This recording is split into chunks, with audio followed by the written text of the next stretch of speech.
How to get the right shot every single time on your Sony a6000.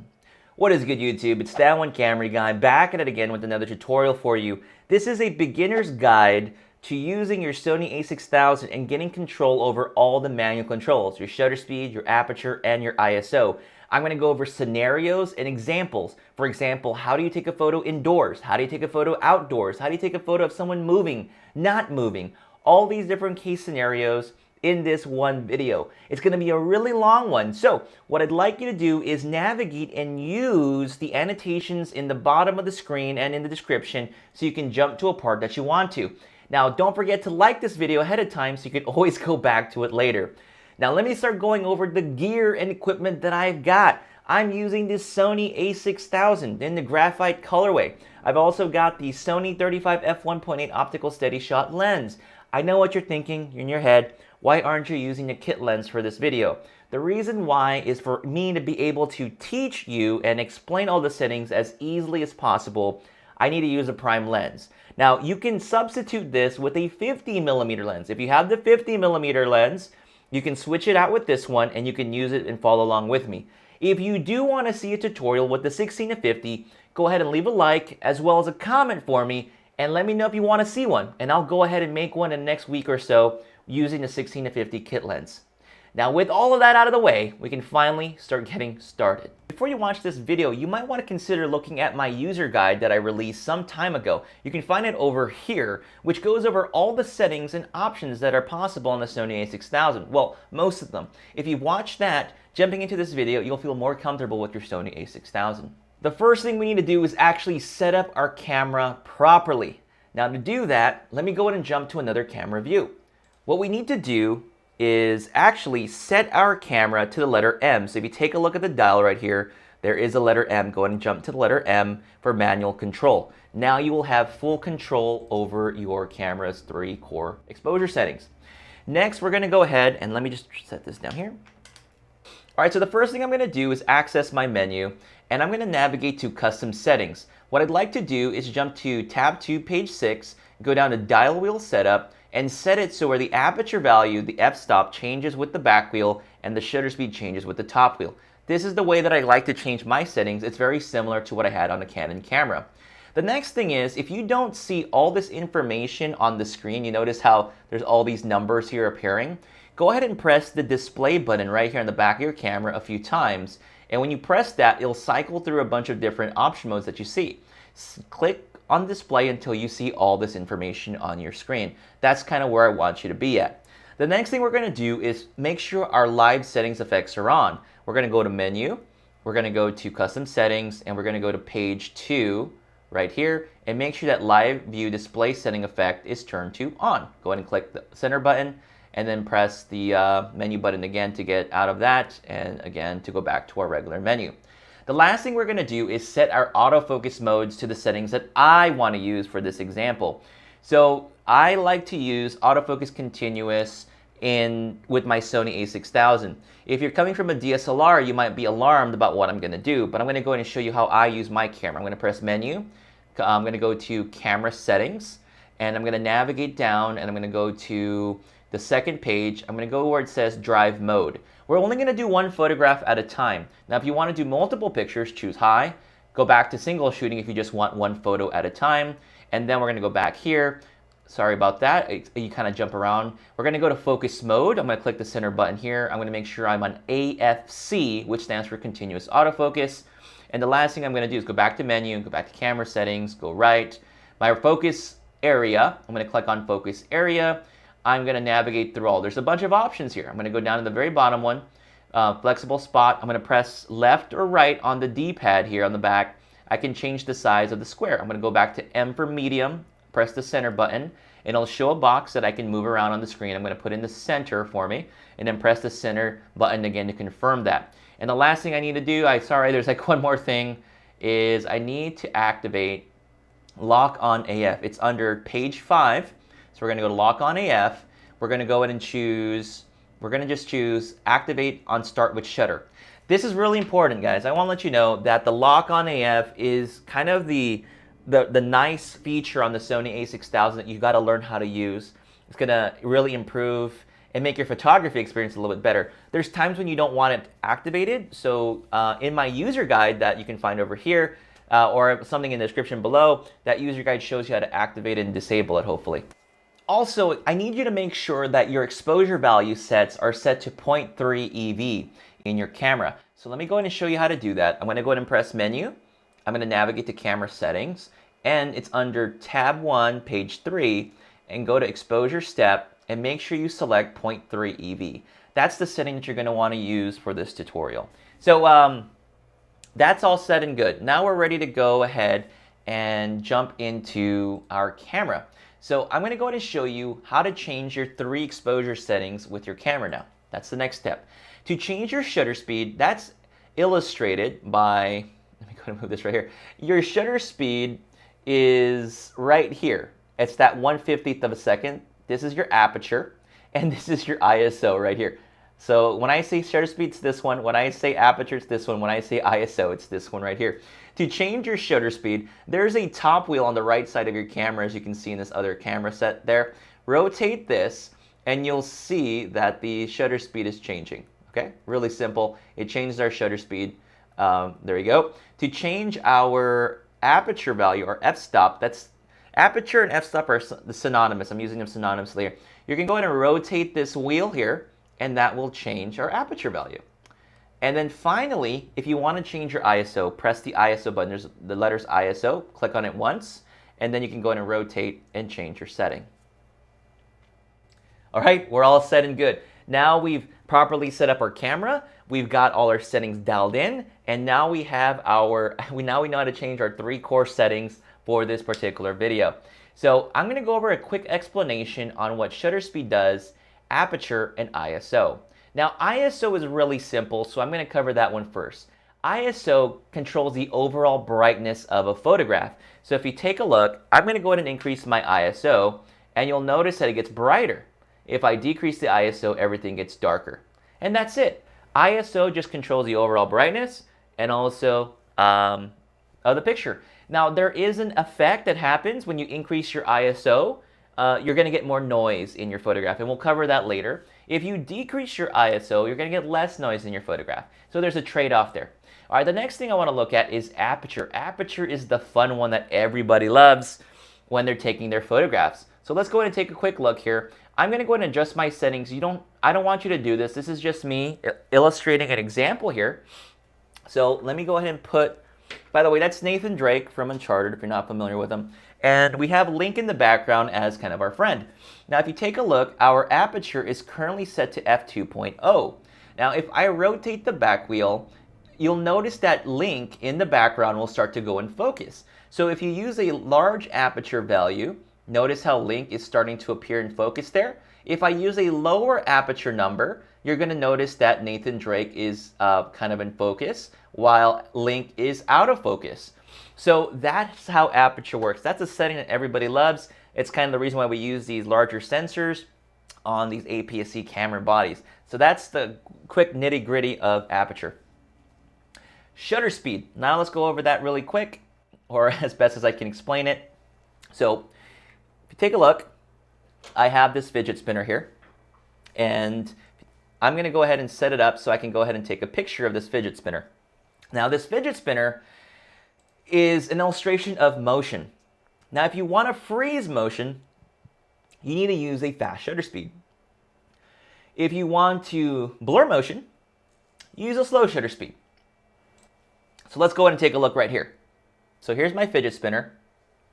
My shutter speed is this top wheel right here. Let me slow it down a little bit. I'm going to use like 1/20th of a second. So we're using a slow shutter speed. All right, so I have a slow shutter speed. Let's do this again. The focus messed up the first time. So I'm going to go ahead and spin the fidget spinner, lock focus, and take a photograph. And at a shutter speed of 1/20th of a second, I'm going to get that, right? I get this really cool circular motion on my photograph. Now, what if I use a fast shutter speed? Let's say, for example, I want to freeze this. I don't want to see it blurry. So what we'll have to do is use a fast shutter speed. A good fast shutter speed from 500 to 1,000 would be a good one. I'm going to exaggerate and go to 1,000 for the shutter speed. So here's the fidget spinner.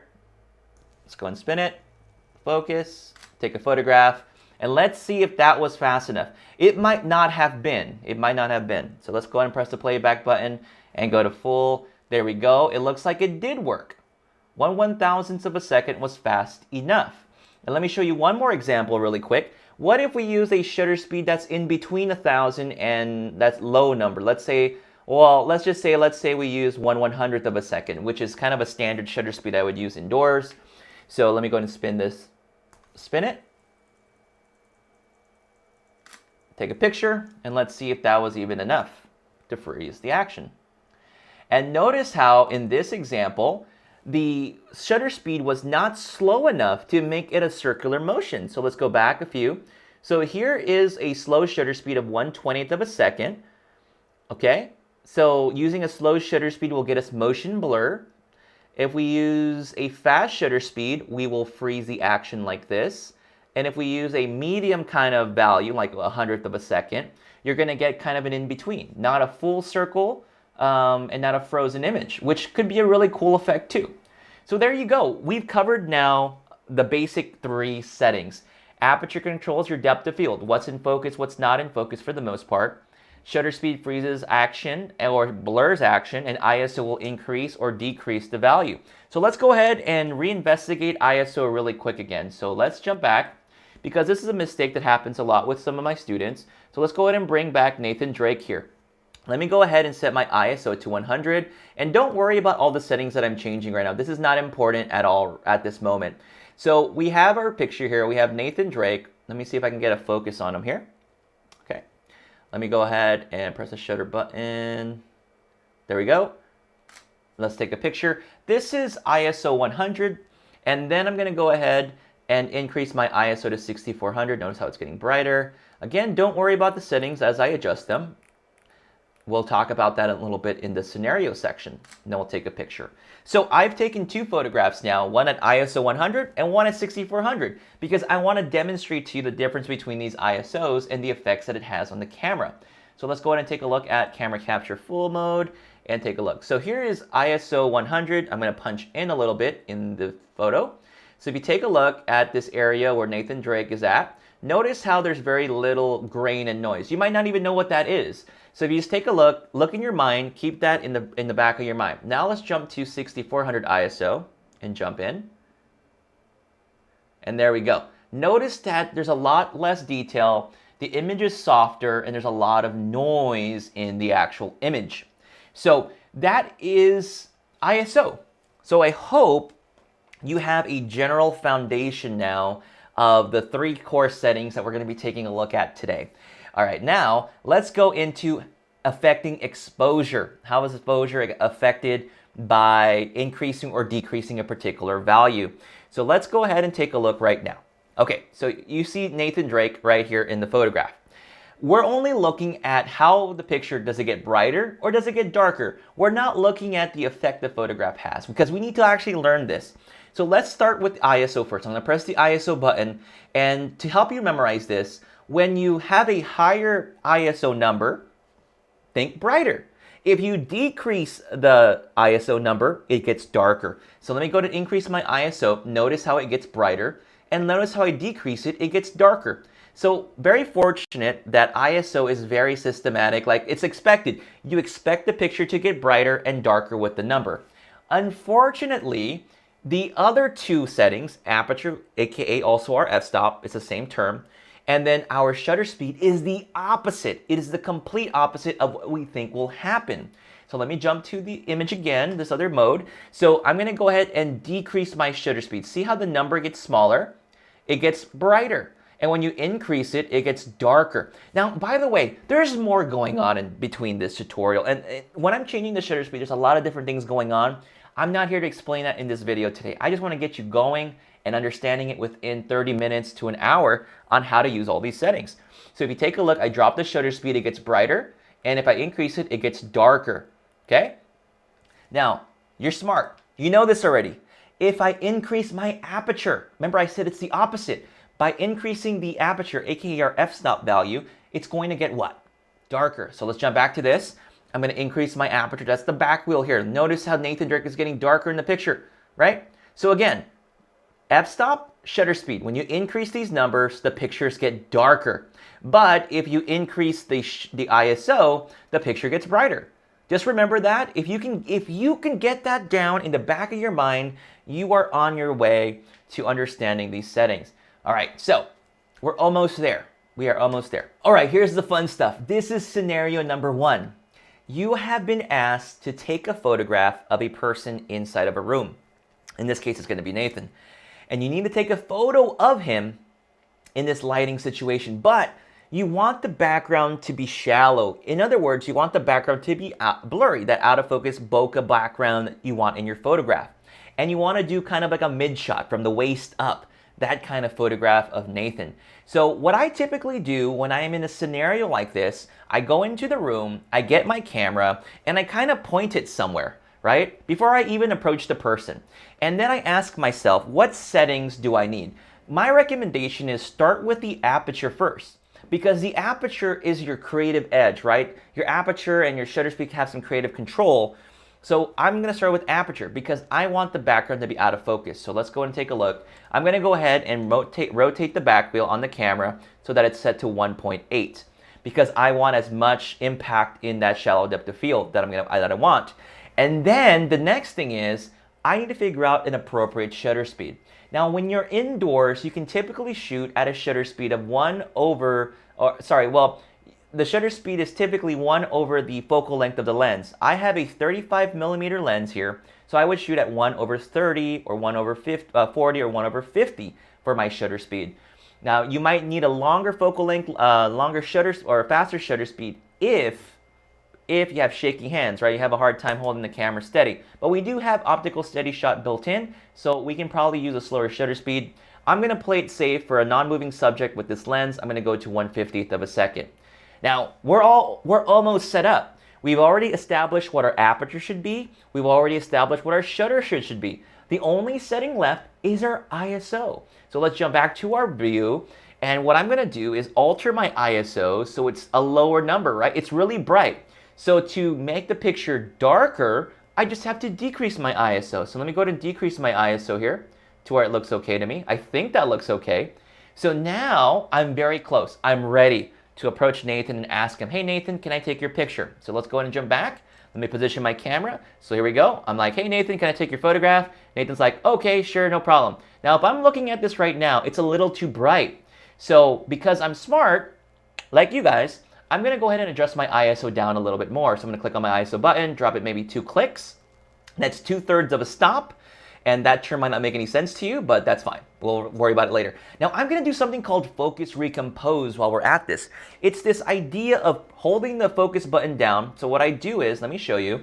I'm going to press the shutter button halfway. There's a half press that locks focus, and then I can move my camera around.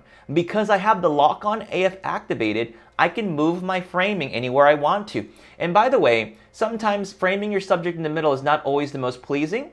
Maybe you want it to be framed in the middle, but I like using rule of thirds. So maybe, for example, I'm gonna frame Nathan in the middle here first, and then hold my shutter button halfway, and then navigate to the right, and move it a little bit closer to get a mid shot, and then take the photograph of Nathan right there. So let me go ahead and jump to a preview of the photograph. There we go. There's a photograph of Nathan.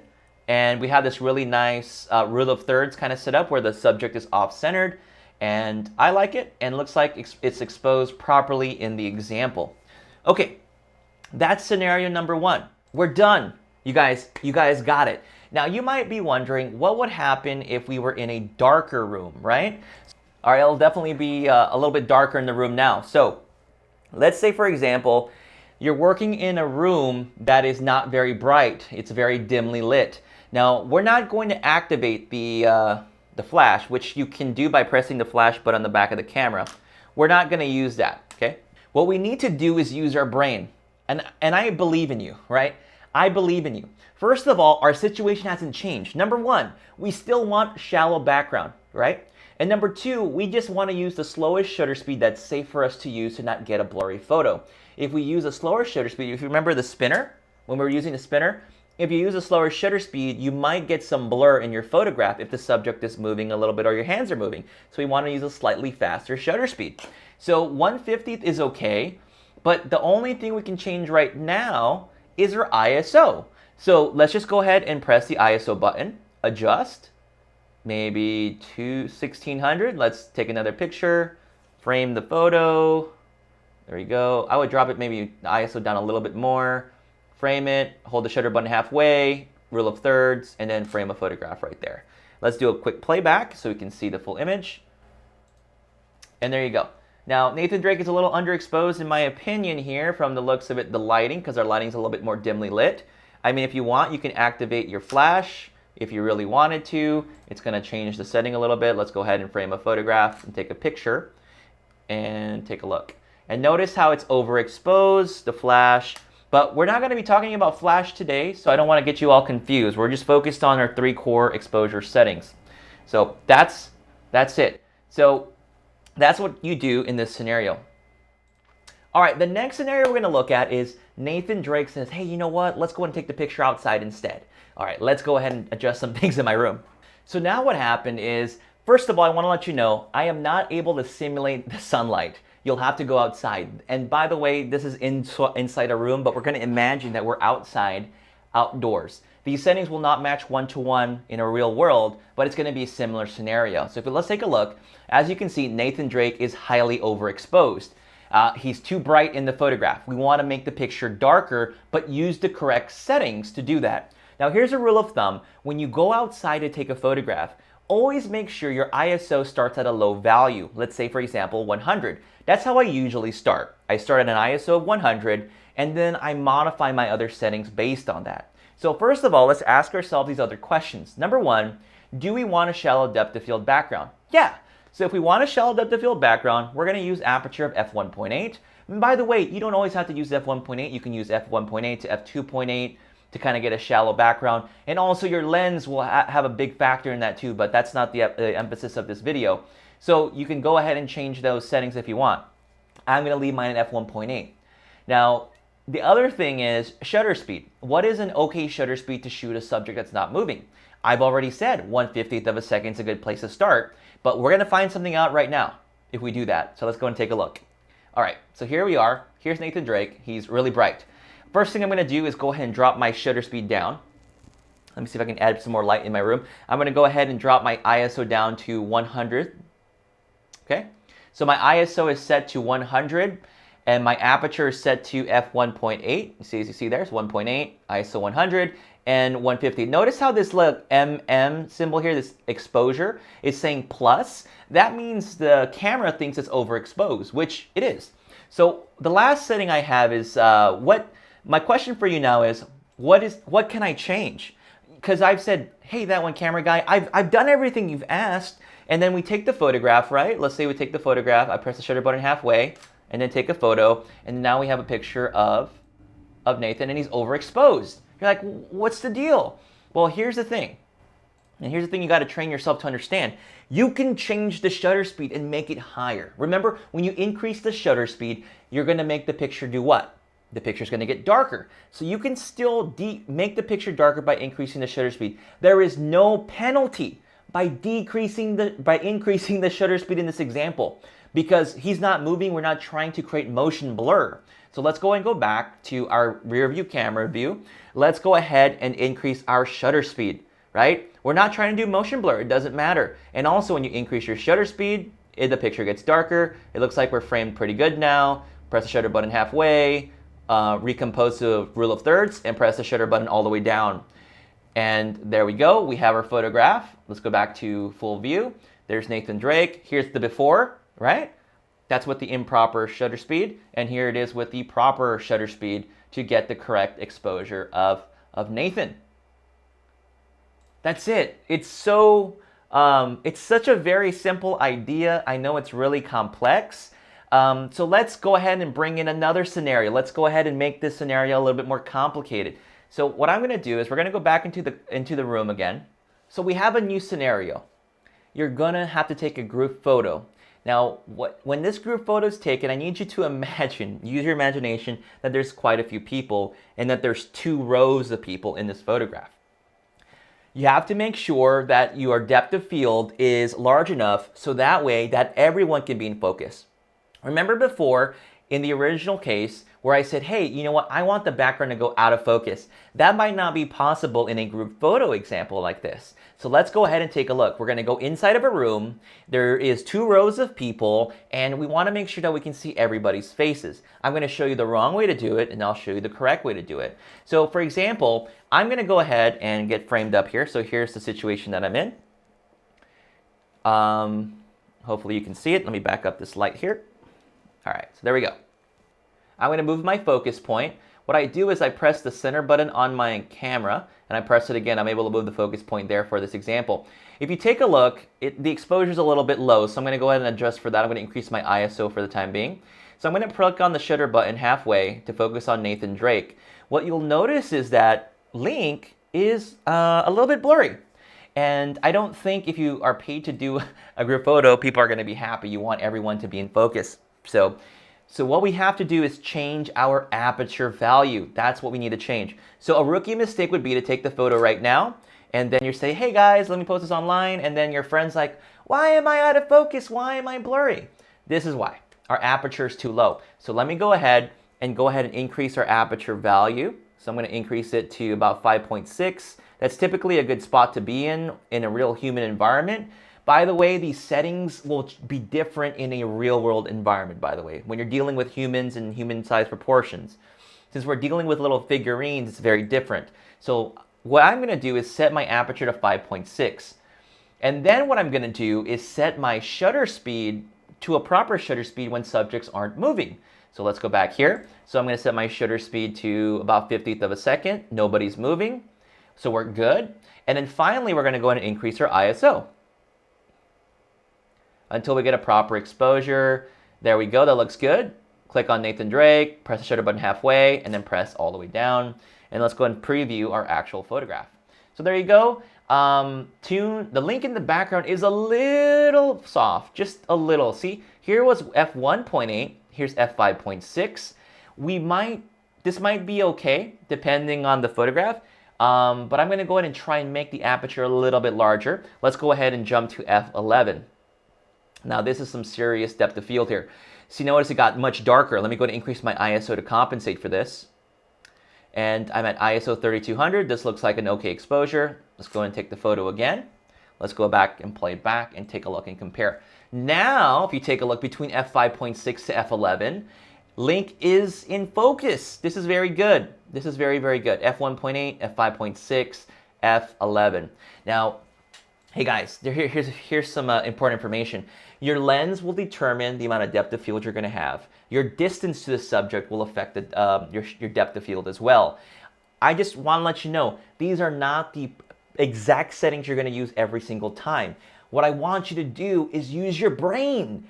Think about what settings you need to start with and then change it as you're there. So for example, let's say I went to take the group picture, right? I went to f5.6, or let's say, for example, I was at f5.6. I took the photograph, right? Let's say I was out there. I took the picture of these people, right? These lovely people. I went out there and took this photograph, and I checked really quick. That's why you got to check your photo. You check and you say, oh, darn it, it's still blurry. So I go back there and I quickly make the adjustment. I say, hey guys, just hold on for a second. Let me take one more photograph of you guys, and then use your brain, F11, adjust your ISO, because obviously you can see what's going on, right? You can see what's going on, and you take a picture, and then you check, and then you're like, okay, everything looks good, guys. Thank you so much. I appreciate your time. That's how you approach this. It's a logical thing. It's a logical approach.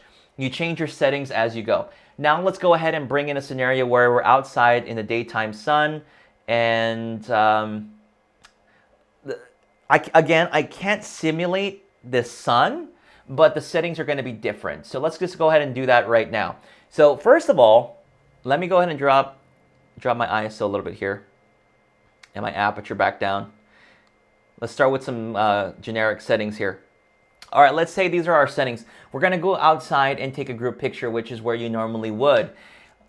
If you have a big group of people, maybe 3 or even 4 people deep in terms of rows, I'm going to use a larger aperture number, right? So let's just say we're going to go to f8 in this example. So here we are. We're going to go ahead and go to f8. Remember, I'm going to start at ISO 100. That's the first thing I'm going to start, ISO 100. So I'm outside. I'm going to start ISO 100. I'm going to go ahead and increase my aperture to f8, let's say, for example, here. And then my shutter speed is good. I don't need to do anything with my shutter speed. And by the way, in a real world environment, the picture would be much brighter in the daytime. So, but let's just assume we're outside on a cloudy day instead. Let's just increase our ISO to compensate for it. Increase our ISO. Looks good. Maybe just, that doesn't look too bad. And then frame the shot, press the shutter button halfway, and then take a final picture, and then press the playback button, and we're all set to go. Okay? So that's how you approach it. Now the final thing we're going to do is look at motion, a subject matter that's moving. So let's go ahead and zoom back out of this a little bit. Now I'm going to take away the little characters that we have here because they're not going to be able to help us in this next example. And what we're going to do is, let's say for example, you are inside of a room, and the scenario is you're going to photograph somebody that's maybe doing athletics. Let's say you're inside of a workout facility, and maybe they're doing jump ropes, right? They're doing jump ropes or something, so they're moving. There's some motion in there. As soon as you hear that in your head, the first thing you should think in your head is, what shutter speed do I need, and what kind of photograph am I trying to make? If you remember our fidget spinner example, maybe we want to show some motion. Maybe we don't. Maybe we want to freeze the action exactly how we see it. So that is your creative tool. You have that control over the camera. So what we need to figure out is, what should we set our shutter speed to first? Let's say our goal is to freeze the action. So I'm going to go ahead and jump to my other camera view. Our goal is to freeze action, so I'm going to set my shutter speed to about 500 to start it off. And by the way, we're inside of a gym, so the lighting is going to be a bit dark. The next thing you got to ask yourself is, do we want shallow depth of field? Well, sometimes shallow depth of field isn't always a good thing. Sometimes you want a little bit more depth of field. So instead of shooting at f1.8 this time, I'm going to shoot at f2.8 this time. So let me go ahead and jump back here. It's a creative decision that I'm making personally, because I don't want to risk getting some things out of focus, and I should still be able to get some shallow depth of field even at f2.8. And then finally, we adjust her ISO based on our environment. So let's go ahead and adjust her ISO. Let's go ahead and change it. See there. And let's bring the fidget spinner in view. Take half press there. Let me go ahead and move my focus point to the fidget spinner. Half press. There we go. That looks okay. So now what we're going to do is I'm going to spin. So we're going to spin it, and then we're going to take a picture. All right, let's go ahead and review the photograph that we just took. And we're getting a little bit of blur in our photograph. So again, because you're so smart, right? Remember, you have a brain. What do you do now? Well, it's a little bit blurry, so we should increase our shutter speed a little bit more. Let's go ahead and go to 1/1000th of a second. So let's go back. Let's go to 1/1000th of a second. Notice though, the picture's getting darker, so we're going to increase our ISO. It's a balancing act. Because we have to increase our shutter speed, our picture's going to get noisier now. So this is a challenge we have all the time, and that's why some people use lighting to improve it. So here we go. We're at 1/1000th of a second. We're going to position this right around there. I'm going to spin it, take a picture. There we go. Play it back, and let's see if we got it. All right. It's a little better than before. Let me explain something here. This thing's moving pretty fast, by the way. A person jumping might not move as quickly as this. So let me just go ahead and spin it a little bit slower, and then we'll call it a day here. So we're back here again. I'll spin it just a little bit slower than normal, and then take a photograph. Sorry. There we go. Took a few of them. Let's go ahead and take a look. There we go. And now our fidget spinner is frozen in time.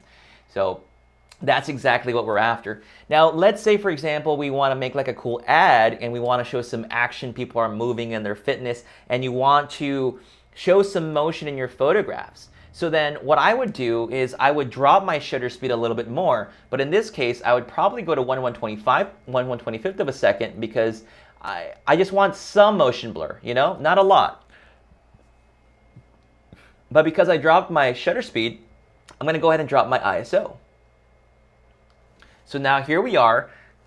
Let's place the fidget spinner there. Notice that it's a little overexposed. Again, I have a brain. Let's go ahead and drop our ISO to compensate for it. We're not going to change our aperture. That's the aperture I decided to use unless something changes. Let's spin it.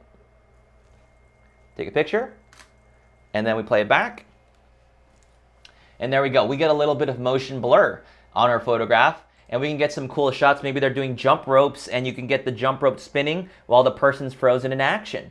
You can get a lot of cool different effects that way with the proper shutter speed.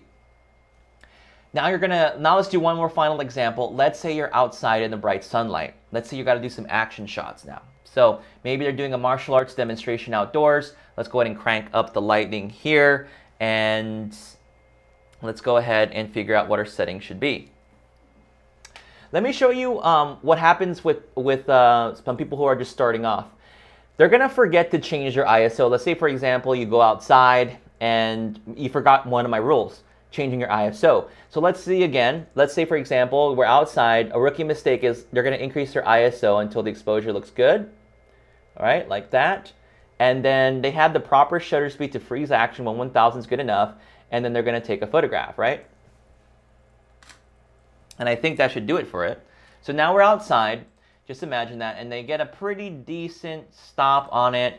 They might want to increase it a little bit more. So what they'll do is they'll increase their shutter speed maybe 2000. And then they'll increase their ISO even higher to compensate for that. Right? There we go. And take a picture. And let's see if they got it. Oh, we're actually seeing some actual motion distortion, some distortion on the actual spinner there.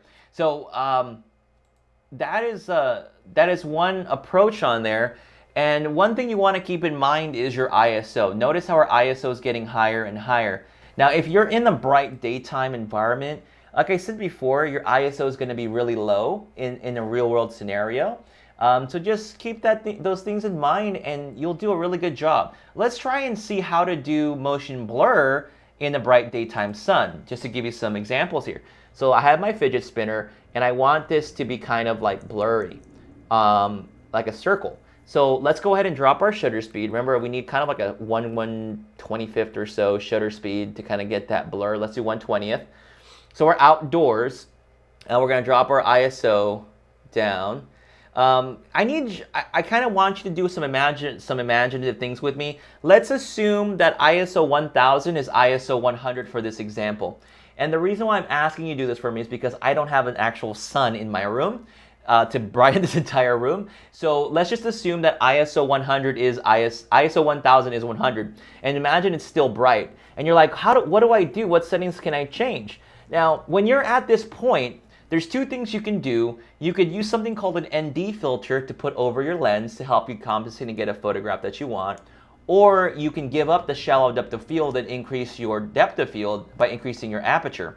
So if you increase your aperture value at this point, what will happen is the picture will get darker, okay? But you're also going to get more in focus. And that's okay. Those are some simple trade-offs. Now, if you want the shallow depth of field still, you'll have to get something called an ND filter, which is not what this video is about, but I just want to let you know that. So let me go ahead and spin it. Take a picture. There we go. And let's see if we got it in focus or not. And there's our photograph, and this is in the daytime. We're assuming that we're outdoors, and we want to get some motion blur. Hey, I want to let you know something. You made it through the entire tutorial. If you're able to get about 50% of this, you're on the right track. My recommendation is maybe watch the video again on 2x speed or 1.5x speed on YouTube on a computer to kind of get some of this down. It's really handy to have the camera and the lens with you to go ahead and do these experiments with me. Now, what I'd like you to do is go out there and test this stuff out. If you start using your brain, if you start remembering these simple concepts, if you're taking pictures of someone not moving, what's an appropriate shutter speed? Do I want the background to be blurry or not blurry? If you start making those decisions in your brain logically, you're going to learn all this stuff so much faster. I really think that you should challenge yourself to learn the manual exposure settings, and just challenge yourself. Go outdoors, take some pictures of plants, go into your house, take pictures of whatever you have in your home, and then just challenge yourself. Challenge yourself with the things that you've learned today. Hey guys, I hope you enjoyed this tutorial. If you want to see one with the 16-50 kit lens, I can do one too. Just go ahead and leave a like on the video and a comment about that, and I will go ahead and make one for you guys because I love you guys so much. Also, if you want to help me out and you found a lot of value out of this tutorial, consider using the affiliate links in the description below. And also, you could make a small donation of $1 or $2 to my PayPal and I would really appreciate that as well if you got a lot of value out of this tutorial. Folks, if you want to catch any more videos from me, go ahead and click somewhere on the screen. And if you want to subscribe and see more videos, go ahead and do that. And with that said, I'm your host, That One Camera Guy, and I'll catch you on the next video. Bye.